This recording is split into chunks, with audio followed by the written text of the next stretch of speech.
Bible स्पष्ट रूप से बताती है कि आत्महत्या एक पाप है। दुख की बात है कि सभी पापों से बढ़कर आत्महत्या करने वाले के परिवार और दोस्तों को बहुत नुकसान होता है। हम जानते हैं कि हत्या, एक मानव जीवन को अवैध रूप से लेना, एक पाप है। जैसे कि 10 आज्ञाओं में स्पष्ट रूप से लिखा गया है कि तू हत्या नहीं करना।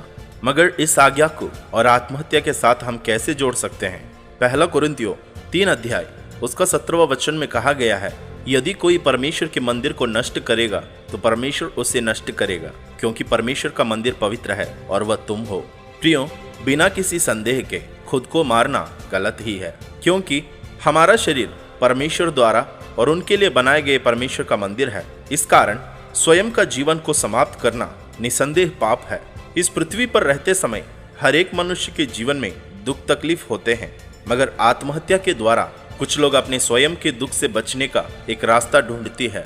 प्रियो, परमेश्वर ने हमें यह जीवन दिया है, हम उसके हाथों की रचना है और वह हमारी जीवन की हर एक दुख तकलीफ को जानते हैं। और उस परमेश्वर के बिना किसी और को हमारी प्राण को लेने के अधिकार नहीं है, क्योंकि हमें जीवन उसी ने ही दिया है। भक्त अय्यूब कहता है, मैं अपनी माँ के पेट से नंगा निकला और वही नंगा लौट जाऊंगा। यहोवा ने दिया और यहोवा ही ने लिया, यहोवा का नाम धन्य है। प्रियो, आत्महत्या करने वाले लोग अपने जीवन में परमेश्वर को अवसर नहीं देते हैं या उनकी समय की इंतजार नहीं करते हैं।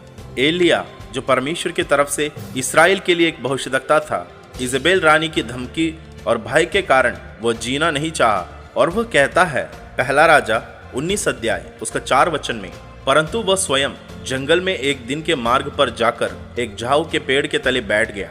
वहां उसने यह कहकर अपनी मृत्यु मांगी, हे यहोवा, बस है, अब मेरा प्राण ले ले, क्योंकि मैं अपने पुरखाओं से अच्छा नहीं हूँ।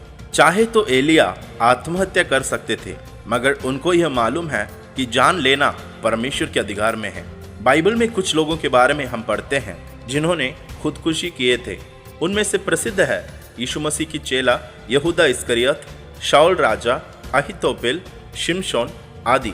मगर हम उनके जीवन को ध्यान से देखें तो हमें यह मालूम पड़ेगा कि कहीं ना कहीं वे परमेश्वर की उपस्थिति से दूर और शैतान के कब्जे में चले गए थे। यहूदा इस्करियत के अंदर शैतान प्रवेश किया करके बाइबल में लिखा है। वैसे ही शाऊल राजा के अंदर भी दुष्टात्मा ग्रस्त हो चुका था। जैसे प्रभु यीशु मसीह ने कहा, चोर किसी और काम के लिए नहीं, परंतु केवल चोरी करने और घात करने और नष्ट करने को आता है। मैं इसलिए आया कि वे जीवन पाए और बहुतायत से पाए। प्रेरितों की किताब 16 अध्याय में एक ऐसी घटना हमें पढ़ने मिलता है जब पौलुस और सीलास बंदी गृह में था। आधी रात के समय पौलुस और सीलास प्रार्थना करते समय एक बड़ा भूकंप आया, यहाँ तक कि बंदी गृह के नींवें हिल गई और तुरंत सब द्वार खुल गए और सबके बंधन खुल पड़े। और वहां के दारोगा जाग उठा और बंदी गृह के द्वार खुले देकर वो समझा कि कैदी भाग गए हैं। अतः उसने तलवार खींचकर अपने आप को मार डालना चाहा, परंतु पौलुस ने ऊंचे शब्द से पुकार कर कहा, अपने आप को कुछ हानि ना पहुंचा, क्योंकि हम सब यही हैं। इसलिए प्रियो, आत्महत्या परमेश्वर की योजना नहीं है, यह केवल शैतान है जो आपको मरने की प्रेरणा देता है। प्रियो, हम जानते हैं कि अपनी भक्तों की मृत्यु यहोवा की दृष्टि में अनमोल है।